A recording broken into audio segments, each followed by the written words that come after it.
everyone, happy Monday. Welcome back to Clues by Sam. Today is our double Clues by Sam day, so we're gonna do the easy one for today and one of the hard ones from the bonus puzzles that come to your email if you subscribe to the newsletter. So I'm doing only one of them. If you want to get the other ones, there's easy, medium, tricky ones, then you can subscribe to the newsletter yourself.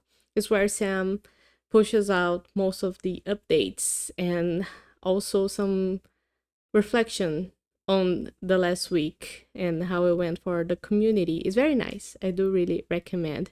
I'm not one for reading a lot of emails, so usually if there's lots of text I just skip over it, but I like doing the puzzle, so here we are. If you don't know what Clues by Sam is, it is a daily logic puzzle we do every day here on the channel, and in it there are 20 people. Each of them must either be a criminal or an innocent, and you gotta figure that out yourself using the clues that they might give you when you review their roles. So if you want to play 2 days, it is a good day to start if you've never played before, because it is an easy one and there's a link in the description to take you to it. And I'm going to start mine right now and explain my logic as I go. So we start with Zane telling us that exactly one instant in row 5 is neighboring Wanda. Well, Zane is in row 5 and he neighbors Wanda, so that means that he is the only innocent. So the other person that neighbors Wanda in that row is a criminal. Now, Vance says that Katie and Thor have no instant neighbors in common. So Katie and Thor share two neighbors in common, Nick and Olaf. None of them are innocent, so both of them are criminals. And now Olaf says that both criminals in column C are connected. So both means there's only 2 criminals in column C, and Nick is one of those. The other one has to be connected to Nick, so it's either Joy or Sue, and that means that Chuck and Wanda, the other people in that column, are innocents.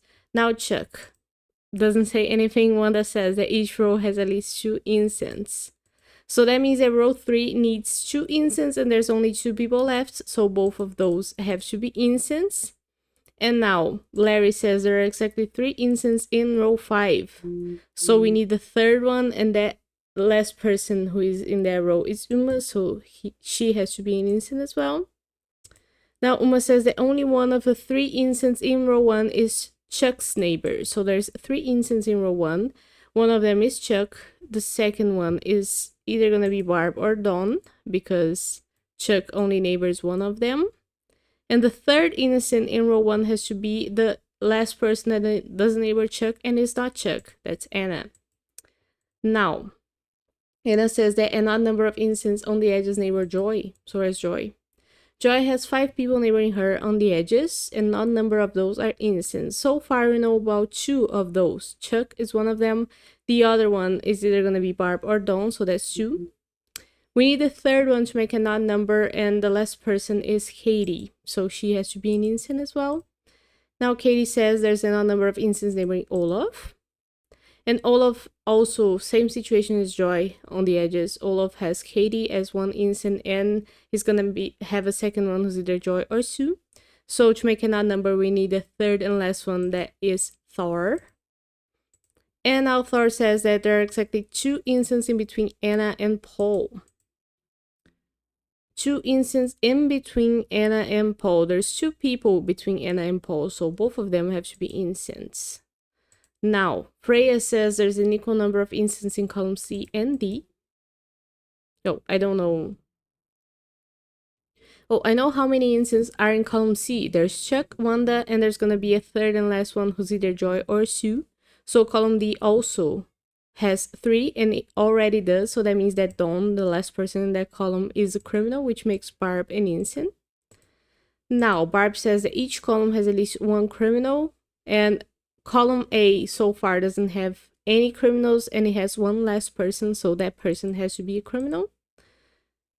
All of the other columns have criminals, so I'm dismissing Barb's clue. Paul now says that Freya has 1 more innocent neighbor than Olaf. So Olaf has 3 innocent neighbors total. If Freya has to have more than that, and she has 4, but she has only 1 more than that, then 4 is the max for her, so Ivan is a criminal. And now Ivan says there are more innocents in row 2 than 3. incense. Oh, there's 2 incense in row 3, so there has to be 3 in row 2. That's very confusing there. But that means that Joy, who is in row 2, and the last person there has to be the 3rd innocent, which makes you a criminal. And now, do we know about Rob?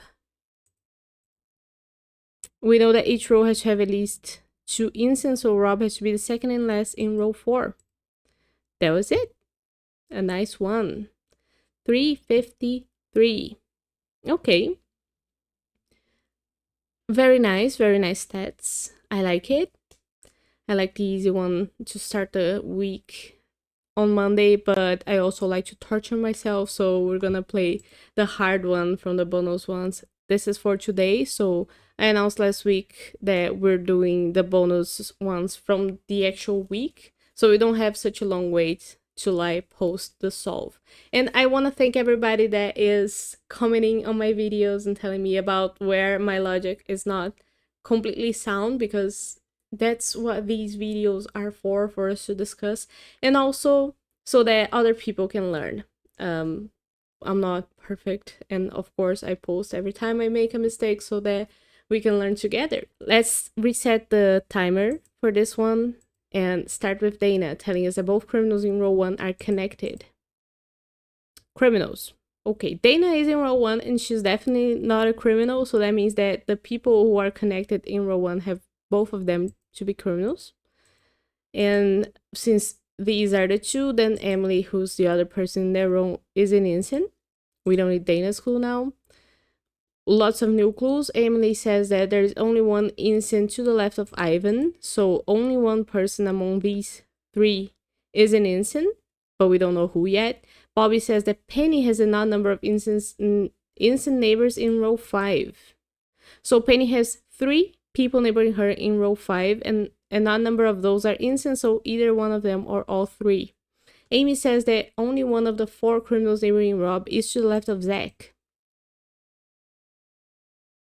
To the left of Zach, there's 2 people neighboring Rob.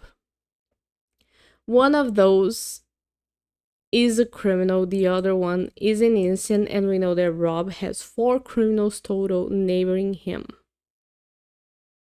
If Penny has to have an odd number of innocents neighboring her in row 5, and she has 3 people, but one of them is a criminal for sure here, because they are shared with Rob, then she couldn't have 2 innocents, right? If Uma were to be an innocent, she would have 2, which is an even number.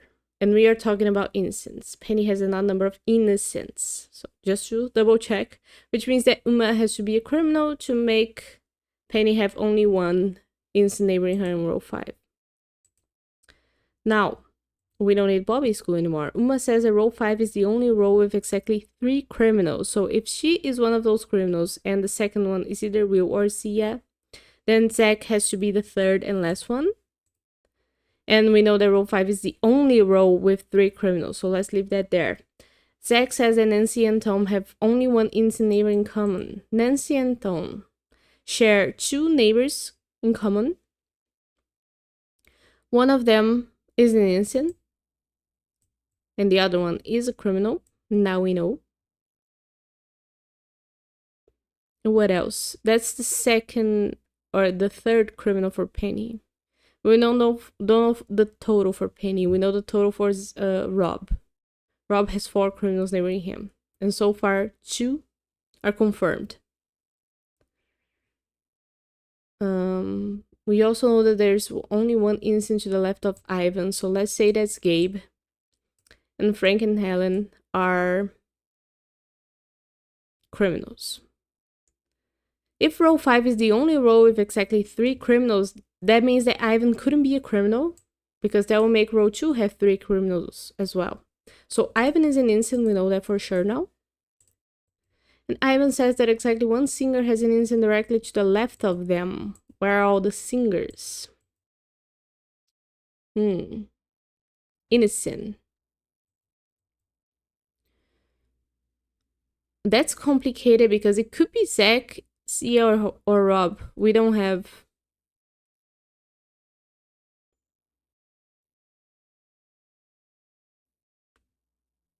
Or do we? we do have Sia and Zach, because if Sia has an innocent to her left, she is gonna be a criminal. But she's gonna be the single singer that has an innocent to her left. If, on the other hand, she doesn't have a criminal to her left, she will be an innocent herself. And then she will make Zach be the single singer with an innocent to her left. So that means that Rob doesn't have an innocent to his left because he's a singer. Penny then is a criminal. And now Penny says that Joy is one of Clay's 4 innocent neighbors.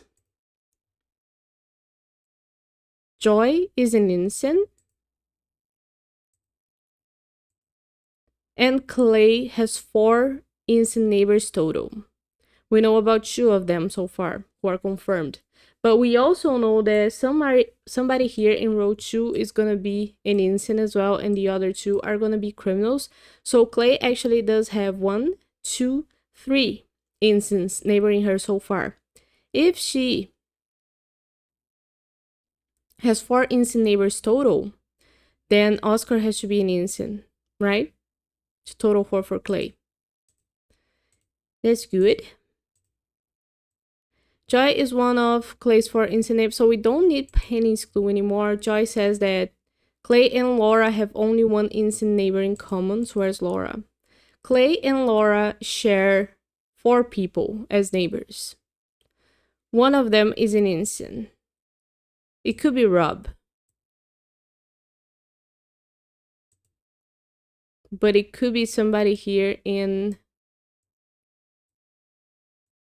row 2. How do I look at it? If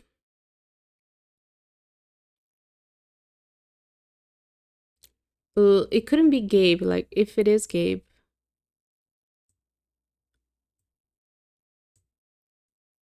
Or could it?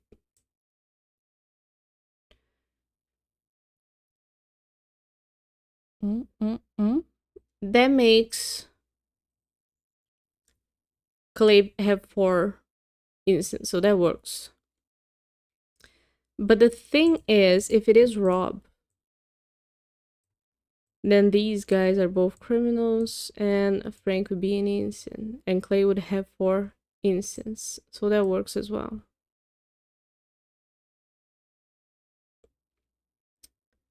So what am I looking at? I'm kind of stuck with, I think, the previous puzzle's clue about the number of criminals in each row. So I'm getting a bit confused. I do make these more complicated for me, unnecessarily. Nancy and Tom have only 1 innocent neighbor in common. Okay, we don't need that anymore. We know that these 2 are opposites. 4 criminals neighboring Rob is to the left of Zach. So we don't need this one as well. Unless, nah, it's not gonna change with Clay and Laura. If Rob has 4 criminals neighboring him, and we know about 3 of them, then there's 1 more we need to find. But the thing is that row 5 is the only row with exactly 3 criminals. So let's say that these 2 are criminals and Frank is an innocent. Then Clay and Laura would have to share Rob as an innocent, which is what Joyce says they share. That will make Laura a criminal. Now,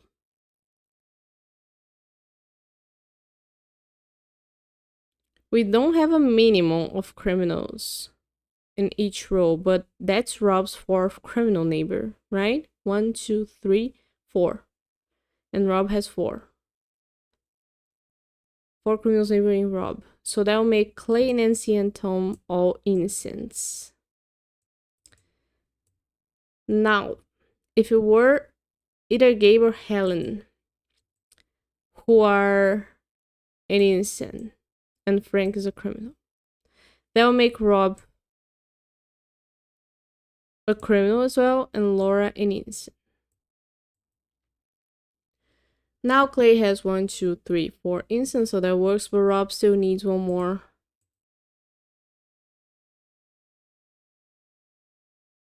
Criminal neighbor. It could never be Tom. Because if Tom is ever a criminal, then it's either because Rob doesn't have enough criminals, but now row 4 has 3 criminals, and row 5 is the only row with exactly 3 criminals. Do you get me? So if this is the case for Rob, that breaks row 4, having 3 criminals. And in the other scenario, when Rob had the final criminal neighbor being Laura, then everybody else was an innocent, so Tom is always an innocent. Hope you got that. Because the thing with these videos is that I want to help people understand the logic and get to it themselves, so that's why I don't do it silently. I could do it as fast as possible and just not talk, but the fun thing is for us to get it together, and so that I can help people understand the logic and work it in their own heads. Sometimes you get a different perspective from somebody. There are exactly 2 innocents below Helen. So we know about one of them, that's either Laura or Rob, but there's only one more person below Helen, so that person has to be the second innocent, that's Sia. So Will is a criminal because he was opposites with Sia. Now Will says that only one row has exactly 3 innocents, so opposite situation. And do we know what row that is? Could it be row 4? If Rob is an innocent, that makes Laura a criminal, right? But most importantly, if Rob is an innocent, that makes Gabe and Helen both criminals. Frank an innocent. But now Rob has all of his innocent neighbors. 1, 2, 3, criminal neighbors, sorry. 1, 2, 3, 4. So Clay and Nancy will both be innocents, and that will make row 3 have 3 innocents. But row 4 already had 3 innocents. Very hard for me to say all of these numbers together with my accent. So Rob couldn't be an innocent because he would break row 3 and row 4. Rob is a criminal then, which makes Laura an innocent. And I want to get all of the tags off so I don't confuse myself. But now we know that Clay and Nancy are opposites, so that Rob can have his 4th criminal neighbor. What else do we know? No new clues. I don't need Will's clue anymore. Or Emma's.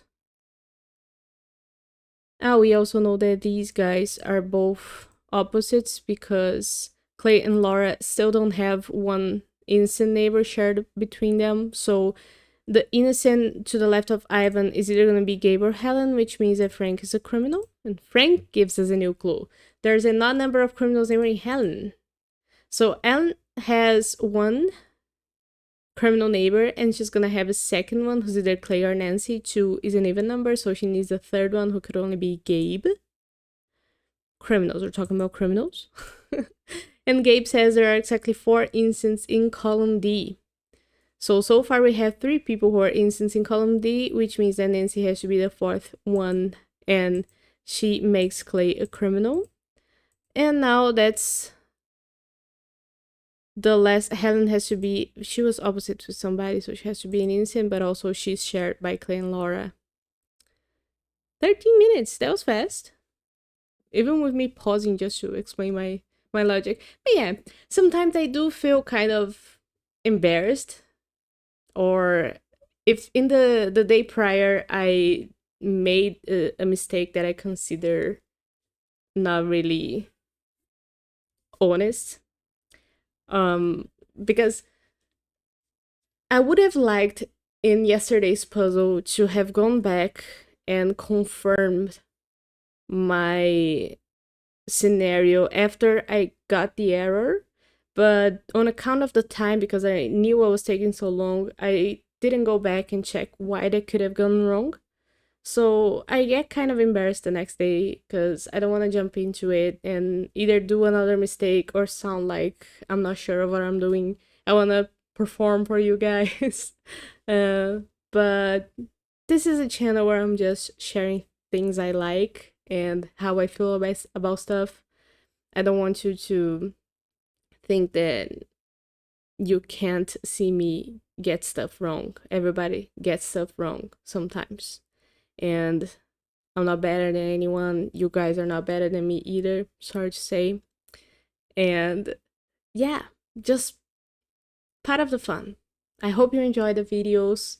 If you stop watching, too bad. If you keep watching, thank you so much. I appreciate you. And I will see you tomorrow with more Clues by Sam. Bye bye.